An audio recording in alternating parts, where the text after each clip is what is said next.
우려하던 일이 현실화가 되었고 CNN 러시아 벨라루스 국경 넘어서 우크라이나 국경 수비대는 24일 새벽 우크라이나가 여러 국경을 통해서 공격받았다고 밝혔다. CNN 보도에 따르면 우크라이나 국경 수비대는 오전 5시쯤 러시아 연방과 벨라루스 공화국가의 국경 지역에 있는 우크라이나 국경이 벨라루스의 지원을 받는 러시아군 공격을 받았다고 밝혔다. 우크라이나 동부와 북부 국경에 공격이 진행됐다고 덧붙였다. 우크라이나도 반격을 하고 있다고 CNN은 전했다. 러시아 국방부도 성명을 내었는데 우크라 군사 목표물 정밀 타격, 우크라이나 군 기반 시설, 방공 시설, 군 비행장, 러시아 정밀 무기로 무력화되고 있다고 밝혔다. 자, 전쟁이 시작이 되었죠. 자, 이렇게 되면서 이제 우리가 앞으로 주목해야 될 것들은 무엇이 있는가, 그리고 국내 영향은 어떤 것이 있는가, 이런 것들을 또 준비를 하고 생각을 해봐야 되고, 이 모든 것의 근본을 이해하기 위해서는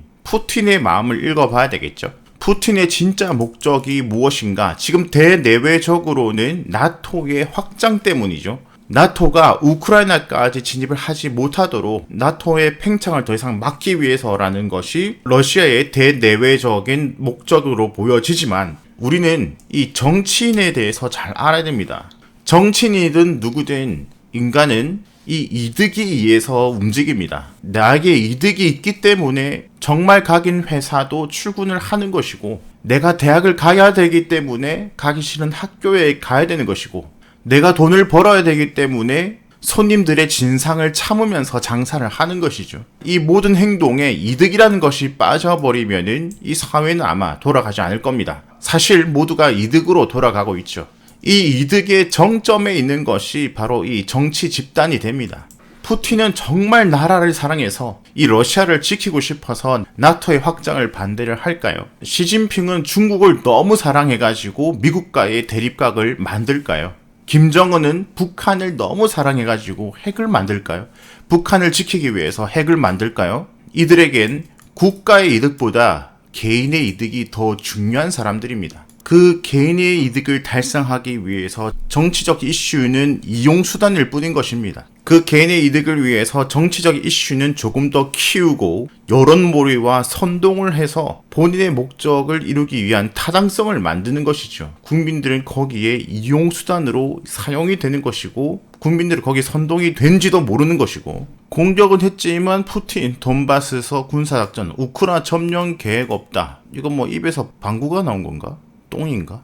푸틴 대통령 임기 이렇게나 길다고 스탈린 이후 최장, 이 정도면은 말만 민주주의 국가지 공산권이랑 다름없죠, 그죠? 푸틴은 지금 장기 집권을 하고 있습니다. 이 장기 집권을 하기 위해서 헌법까지 개정을 했죠. 이렇게 장기 집권을 하기 위해서는 지지율이라는 것이 중요합니다. 84세가 되는 2036년까지 집권 가능한 시스템을 만들어 두었습니다. 이 36년까지 장기 집권을 하기 위한 정당성을 확보를 하려면 2024년 대선 전까지 높은 지지를 유지하는 것이 관건이다. 이번 코로나19 유행, 그리고 인권 문제, 부패 비리, 이런 것들이 러시아에서 지금 이슈입니다. 이 부정부패로 엄청난 궁을 건설했다, 이런 것들도 우리가 뉴스를 많이 봤잖아요. 이런 것들로 인해서 러시아 내에서 반푸틴 시위가 자주 일어나고 있습니다. 여기에 코로나19까지 겹치면서 지지율은 점점 하향세를 보이고 있었죠.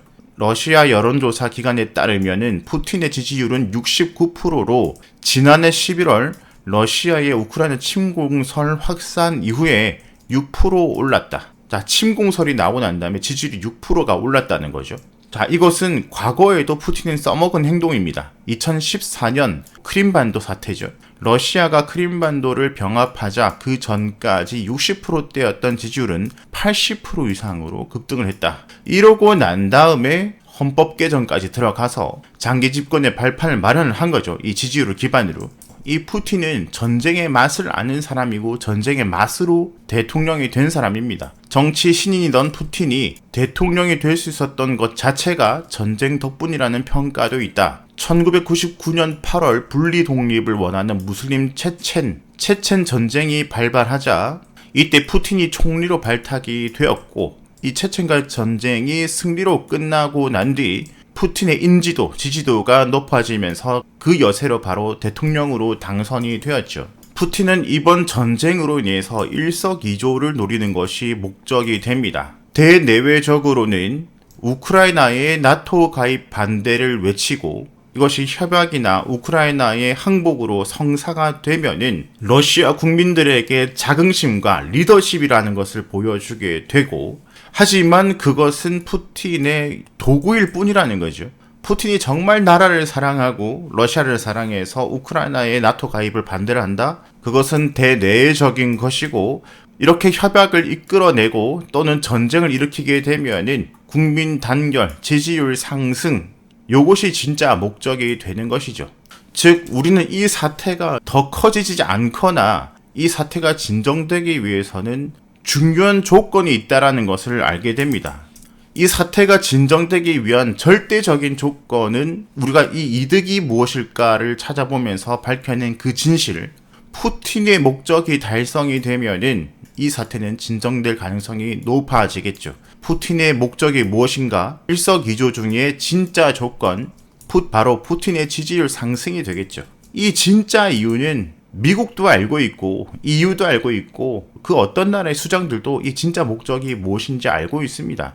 왜냐하면 대부분의 나라의 거의 대부분의 시대와 지금뿐만 아니라 과거에도 마찬가지고 정치인은 항상 이 방법을 쓰기 때문이죠. 중국이 왜 반미를 합니까? 중국 13억 인구를 단결시키고 내부의 적이 아닌 외부의 적을 만들어서 지지율 상승을 하기 위해서. 김정은은 왜 반미를 합니까? 단합을 시키고 김정은 본인의 장기 집권을 위해서. 사실 우리나라도 똑같은 방법을 쓰고 있죠. 지금도 쓰고 있고 과거에도 썼었고. 전 국민이 하나가 되어서 다른 나라 욕할 때 있나요 없나요? 그렇게 외부의 적을 만들고 대통령은 지지율 상승을 얻어가는 거죠.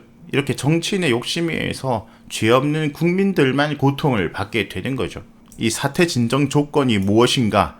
이것이 달성이 되냐 안 되냐, 이것을 계속 우리가 집중적으로 봐야 될 것이고, 지금은 러시아와 우크라이나의 분쟁으로 확산이 되고 있는데 이것이 나토와 미국과의 직접적인 충돌, 사상자가 발생하면 더 사태가 커지겠죠. 그 전에 협약이 나오는 것이 서로 더 이상의 출혈 없이 좋은 마무리가 될 수 있는 최고의 시나리오가 될 것입니다. 앞으로 꼭 우리가 주목해야 될 것은 나토군과 러시아군의 직접적인 충돌 여부 꼭 체크를 해야 되겠죠. 그러니까 요거 꼭 체크, 요것도 꼭 체크해야 되고, 국내 영향은 전쟁이 조금 더 깊어지면 깊어질수록 이 국내에는 물가 상승이 더욱더 가속화될 가능성이 있습니다. 우크라이나는 곡물의 고장, 러시아는 원유 천연가스의 고장, 요거 두 개가 상승을 하면은 산업 전반의 물가 상승을 불러올 수밖에 없기 때문에 물가 상승 수준에 대해서 계속 집중을 해야 되고, 계속해서 물가 상승에 대해서 발표를 하잖아요.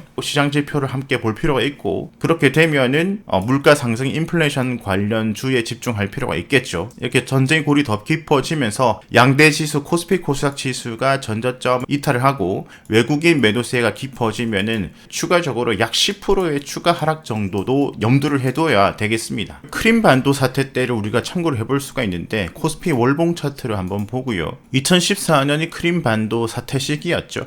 이때를 보시면은 국내 지수는 박스권에 갇혀져 있었는데 2014년 하락폭이 전저점 등을 이 박스권 하단 정도는 지켜주면서 큰 폭의 폭락이라든지 이런 것들은 없이 그냥 지나간 모습을 볼 수가 있습니다. 이렇게 될 수 있었던 것은 미국과 러시아의 직접적인 충돌이 없었기 때문에, 더 큰 전쟁으로 발발하지 않고 끝났기 때문에 이런 것들이 가능했겠죠. 역시 이번에도 중요한 것이 더 큰 전쟁, 나토와의 전쟁, 미국과의 전쟁으로 더 크게 확산이 되는지, 러시아와 우크라이나 안에서만 지전으로 하다가 협상으로 마무리가 되는지, 이 여부가 추가적인 대폭락이 올 것인가, 이 근방까지만 지지를 받고 다시 반등을 할 것인가, 이렇게 갈라질 가능성이 크겠죠. 이미 지수는 러시아 사태가 많이 반영이 되어서 이미 많이 조정을 받았습니다. 선 반영이 많이 되어 있다는 거죠. 그렇기 때문에 전쟁 확산 여부에 따라서 이 근방을 지키느냐 대폭락으로 가느냐 둘 중에 하나로 결정이 될 수가 있겠습니다. 어쨌든 투자자 입장에서는 사태가 조금 진정되기 전까지 역시 보수적으로 봐야 되겠고, 시장에는 외국인 유입, 지지 저항대 돌파, 등을 확인하고 매매를 해도 늦지 않다는 점 계속 강조를 드리면서 오늘 영상은 여기서 마무리하도록 하겠습니다. 이런 것들을 주목을 하면서 계속해서 뉴스에 집중을 해볼 필요가 있겠습니다. 구독, 좋아요, 알람 설정, 댓글 무료입니다. 감사합니다.